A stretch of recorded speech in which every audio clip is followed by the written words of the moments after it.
Hola, ¿qué tal? Bienvenidos. Esta es la versión especializada en salud del Noticiero Científico y Cultural Iberoamericano NCC, un espacio de la Asociación de Televisiones Educativas y Culturales Iberoamericanas, ATEI, con la intención de extender la ciencia y la tecnología a toda América Latina. A un año de encierro a causa del coronavirus, muchas personas, sobre todo las poblaciones de riesgo como los adultos mayores, están volviendo a sus actividades tras estar inmunizados gracias a las jornadas de vacunación. En España, una casa de retiro celebra la libertad de poder salir nuevamente, ofreciendo la oportunidad de disfrutar de la cultura a quienes más han sufrido durante la pandemia. ¡Vamos, que vamos de fiesta! Rumbo a la libertad, gracias a las vacunas contra COVID-19.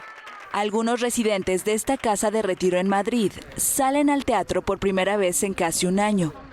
Adiós, pasarlo muy bien. En nuestro centro todos los residentes están vacunados, han pasado todos los días de 14 días después de la vacunación y bueno, siempre teniendo cuidado y con las medidas de distancia y mascarillas, es posible que puedan hacer estas salidas. Algunos se sorprenden al recorrer la Gran Vía, que antes era una concurrida avenida, ahora luce semivacía. Ay, hija mía, ya tanto tiempo llevo sin pasarlo, la Gran Vía, pero bueno, la Gran Vía me gusta, es madrileña y soy madrileña. Al llegar al Teatro EDP Gran Vía, pareciera que la pandemia ha terminado. Unos 150 jubilados vacunados de 7 residencias madrileñas y 50 cuidadores, también inmunizados, disfrutaron del show humorístico del actor Santi Rodríguez. Tienen ahí, creo, en la bolsita, entre otras cosas, tienen ustedes preservativo, un montón de cosas. Oye, nunca se sabe. Oye, que empieza muy bien el día y puede terminar mejor todavía. A pesar de que todos los asistentes están inmunizados, se dejó un asiento vacío entre cada persona y todos usan cubrebocas. Además, las 3 primeras filas del teatro tampoco fueron ocupadas para proteger a los ancianos, ya que el comediante no lleva mascarilla. Estas personas mayores encarnan la esperanza de un regreso a la vida de antes. Gracias, preciosa. Nos ha dado muchísima alegría y nos ha dado vida, nos ha dado más vida. Muy bien, muy bien, muy bien. Es bien, una sensación de libertad, claro. Tras media hora de chistes y carcajadas, salieron del teatro con una sonrisa. Muchas gracias, encantado. Por un rato, los ancianos lograron distraerse del duelo tras la muerte de decenas de compañeros que fallecieron por COVID-19. A principios de diciembre, el gobierno español estimó que entre el 47 y el 50% de los decesos en la primera ola se registraron en residencias de mayores. Por ello, la campaña de vacunación dio inicio en estos sitios. Por la pandemia, más de 68,000 personas han muerto en España, que reporta haber vacunado a 1.200.000 personas hasta ahora. El despliegue tecnológico derivado de estos tiempos de crisis ha cambiado el mundo como lo conocíamos hace ya un año. Italia, quien recientemente superó la barrera de los 100.000 fallecimientos por la infección, ha tomado la decisión de acondicionar un tren que brinde los servicios de un hospital móvil. Este transporte especializado en cuidados intensivos no tiene igual en toda Europa, que además de poder desplazarse en toda la península, podrá también prestar su servicio en todo el continente de ser requerido. Italia cuenta desde este 8 de marzo con un nuevo aliado en la batalla contra el coronavirus, un tren totalmente medicalizado que recorrerá el país como una unidad de cuidados intensivos sobre raíles para aligerar la presión de los hospitales.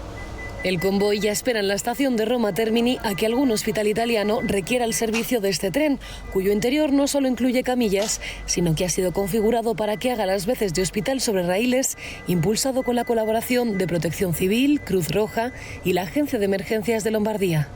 Ha sido pensado para trasladar pacientes entre ciudades o también a Europa y aunque en esta primera fase será utilizado sobre todo por enfermos de COVID, la idea es que quede a disposición para futuros desastres.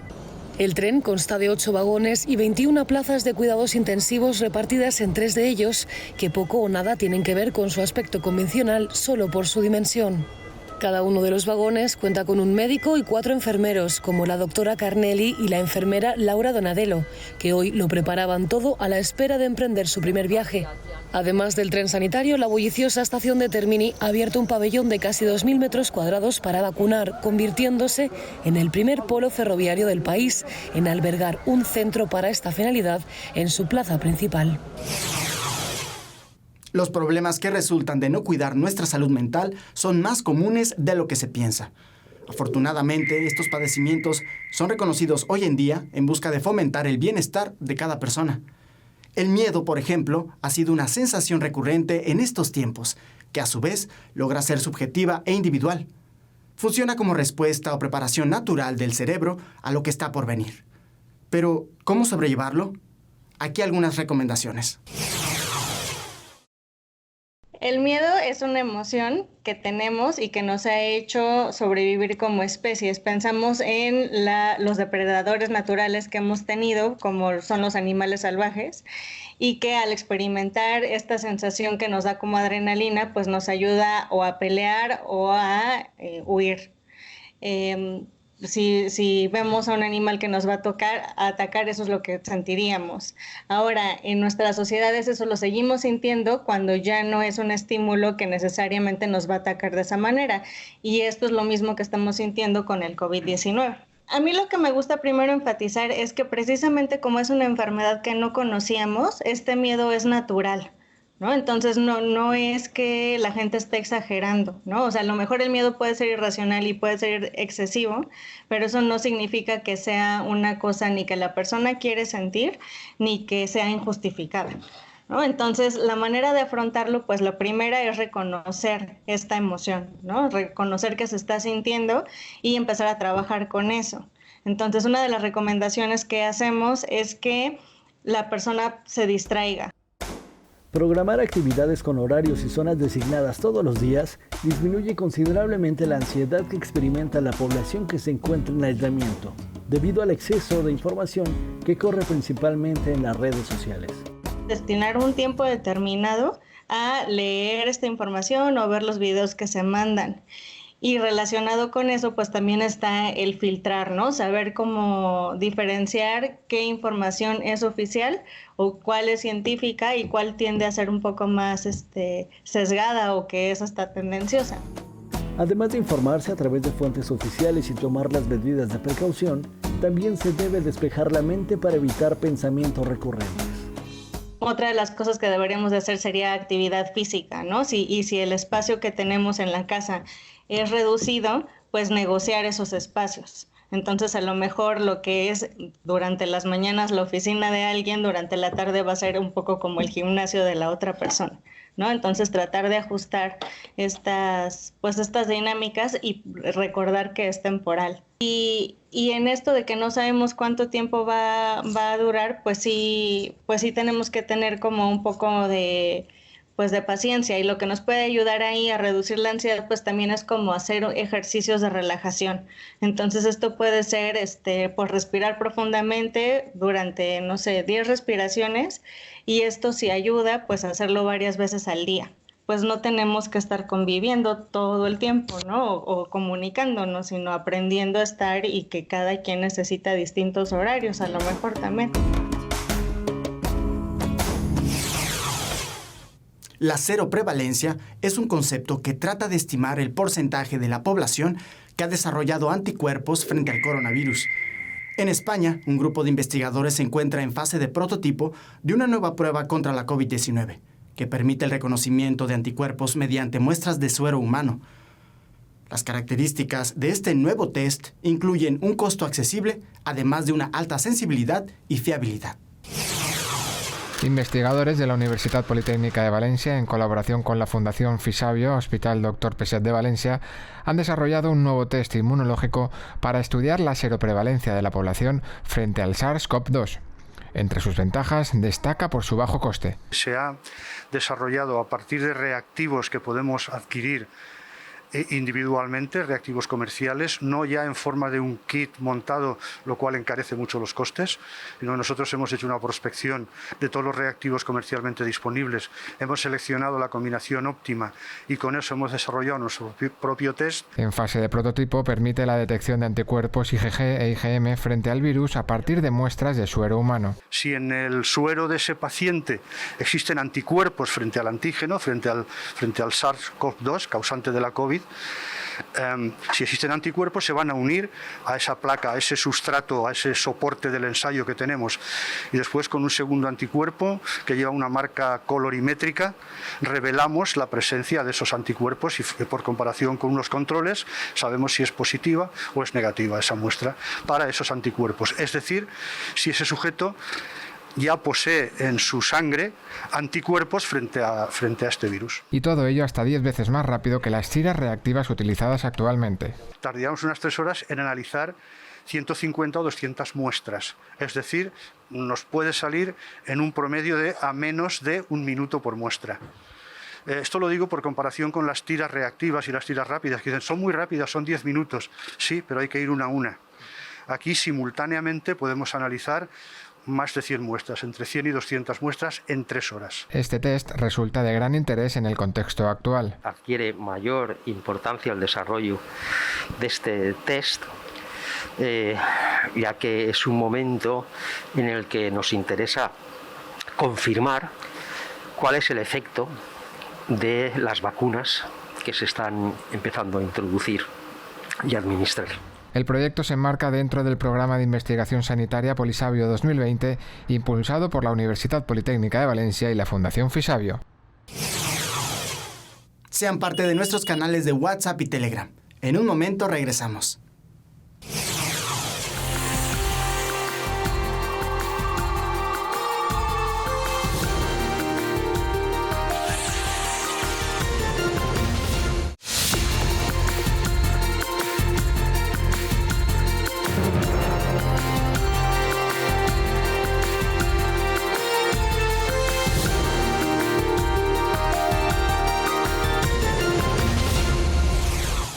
La India ha sido uno de los países más golpeados por la COVID-19.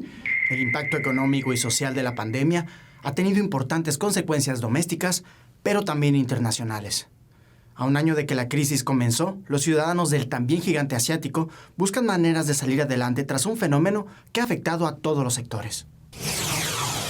Un día como hoy, hace un año, la India confirmaba su primer caso de coronavirus en el país. Ahora, con más de 10,5 millones de infecciones después, el país atisba el final de una pandemia que ha hundido la economía y golpeado el día a día de millones de personas. Karan Makan y Manoj Kumar son tan solo un ejemplo de cómo ha impactado la pandemia en la economía del país. Su negocio de souvenirs en un turístico mercado en el corazón de Nueva Delhi lleva más de medio siglo abierto y nunca se había enfrentado a una crisis como la actual, con una caída de clientes que ronda el 70%. Con 1.350 millones de habitantes y un frágil sistema sanitario, el gobierno indio optó, casi 2 meses después de detectar el primer caso, por una medida extrema para evitar la rápida propagación de la pandemia, el confinamiento total de la población, permitiendo solo la apertura de los servicios básicos. Un año después, junto con la caída total de la curva de contagios hasta mínimos de junio, se respira un fuerte clima de optimismo en el país, con el inicio el pasado 16 de enero de la que fue definida como la mayor campaña de vacunación del mundo, que espera inmunizar a unas 300 millones de personas en la primera mitad del año. La microbiota o flora intestinal es el conjunto de microorganismos o bacterias que se encuentran dentro del tubo digestivo humano. Esta, entre otras cosas, nos ayuda a digerir nuestros alimentos, además de actuar como una barrera protectora ante agentes patógenos. Por lo tanto, siendo el intestino uno de los órganos con mayor número de conexiones nerviosas, la actividad de la microbiota intestinal puede influir directamente en nuestro cerebro. El estómago es considerado nuestro segundo cerebro. Esto se debe a que dispone de una red neuronal que habita entre sus capas y controla el movimiento de los intestinos. La microbiota que lo forma permite triturar los alimentos y alcanzar la nutrición. Una de las vías de comunicación que tienen nuestras bacterias del tracto digestivo con el cerebro es a través de los metabolitos, neurotransmisores que son liberados al sistema circulatorio y viajan a través de la sangre hasta llegar al sistema nervioso, donde interactúan con receptores neuronales y establecen comunicación. Hay una relación muy importante con la ansiedad o la depresión, y dependiendo de estos mensajes, de estas señales que envían las bacterias al sistema nervioso a través del nervio vago, de la sangre, pues actuamos de una manera u otra, curiosamente, ¿no? Y hay unas bacterias que son más beneficiosas en esta comunicación y otras que son más tóxicas. Por ejemplo, hay bacterias que secretan unas sustancias, unos metabolitos que pueden activar, por ejemplo, los niveles de serotonina. Y como bien sabe, la serotonina es una hormona que es considerada la hormona de la felicidad, ¿no? Y tenemos muchos receptores para esa hormona precisamente en los intestinos y otras partes otras partes. Entonces, dependiendo de esta liberación de estas señales que envían unas bacterias específicas, pues liberamos más o menos serotonina. Se piensa que incluso el 80% de la serotonina proviene de nuestros intestinos. La microbiota intestinal se ve influenciada por la dieta, el entorno o el uso de medicamentos como antibióticos. La doctora Sonia Villapol también estudia cómo esta afecta al sistema inmune y puede ayudar a reducir la inflamación cerebral causada por padecimientos como el Parkinson o el Alzheimer. Además, forma parte del equipo de investigación internacional de COVID-19 que analiza los efectos del coronavirus en el cerebro y sistema nervioso y asegura que dependiendo del tipo de bacterias de cada paciente, se puede tener un indicador de si esta enfermedad será grave o moderada. Se ha visto, por ejemplo, que los enfermos de la COVID hospitalizados el 80% de ellos tenían déficits de vitamina D. Y es un componente muy importante modulado por las bacterias también. También el omega 3, que es otro componente que producen en las bacterias. Y se vio que los enfermos que recuperaban antes pues era después de un tratamiento con omega 3, por ejemplo.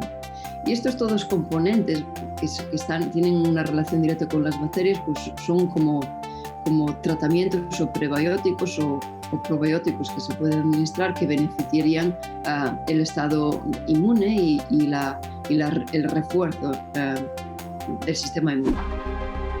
Y esto es muy interesante porque digamos, si podemos de algún modo modular estas bacterias, reemplazarlas que son más tóxicas o dañinas y reemplazarlas por bacterias beneficiosas, digamos, que nos ayuden a reducir la inflamación. Aquí es un punto de vista de inflamación sistémica y entonces lo que tenemos que procurar es que la inflamación baje a los niveles adecuados y luego intentar que exista una recuperación más rápida o más efectiva. Desde México, reportó para el Noticiero Científico y Cultural Iberoamericano, NSC, Karen Rivera de Canal 22.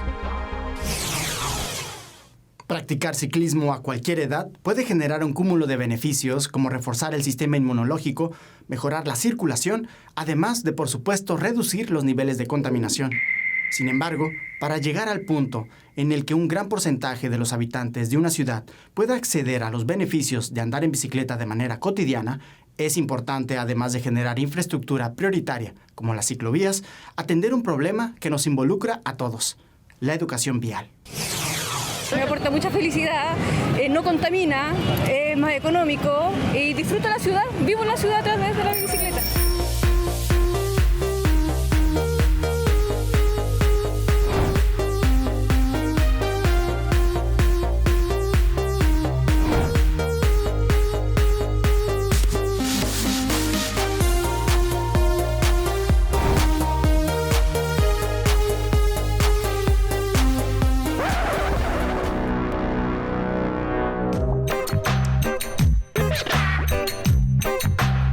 No tenemos espacio, las ciclovías son malas o paupérrimas y también no hay una conciencia. Entonces, ¿qué es lo que hace esto?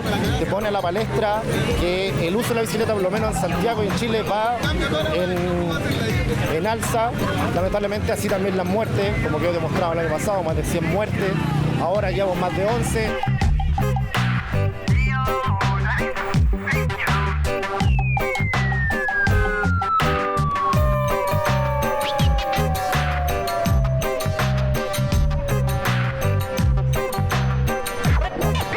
existen distintas razones, pero una de las más importantes es la velocidad de circulación de los vehículos. Y hemos visto que con una carga menor de vehículos en la calle han tendido a circular más rápido y esa mayor velocidad ha generado también mayor riesgo. Ahora, ¿qué es lo que hemos hecho? Nosotros hemos seguido invirtiendo en habilitar espacio para la circulación segura, ciclovías específicamente.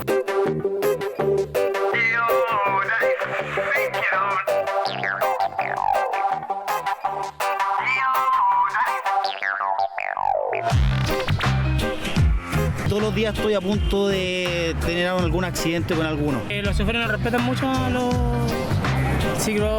ciclistas, con pedales que se le llama. Una vez se va en velocidad, van 50, 60 kilómetros por hora y se meten de una pista al lado. Y eso también quizás no es culpa de ellos, por falta de ciclovía en Santiago.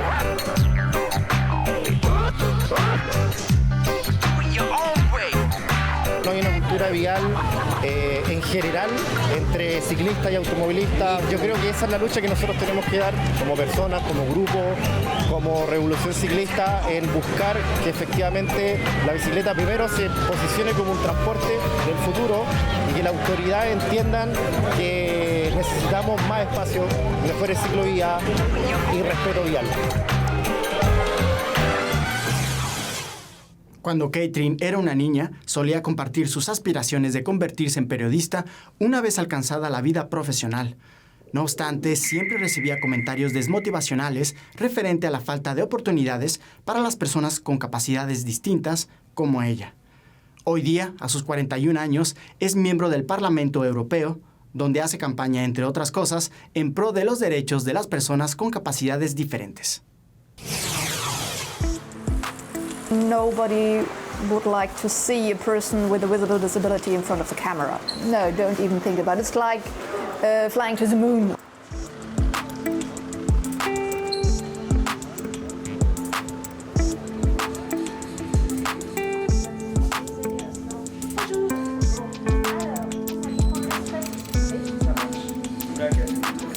I said, no, I don't do that.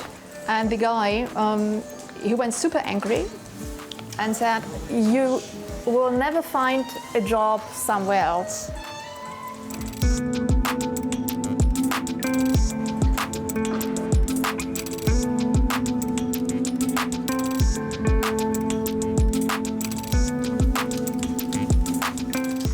I decided, okay, what can I do? And where's the place in society for me? And there was no place. So I created my own space. It was like, if nobody cares what you are doing, you're totally free to do what you want.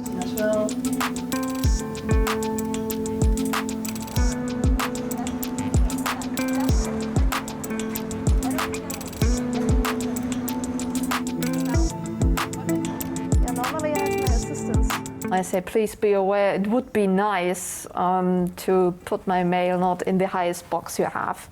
Please be aware, it would be nice.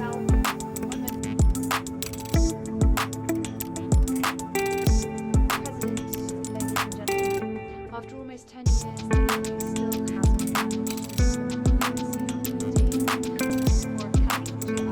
über die Rechte von Menschen mit Behinderung haben.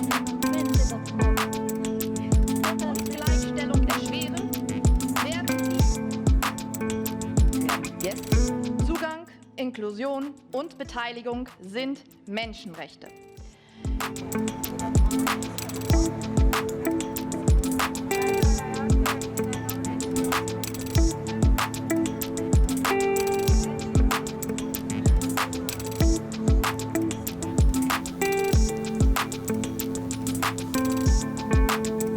There's an openness, and so I'm always positive, otherwise I couldn't do that job.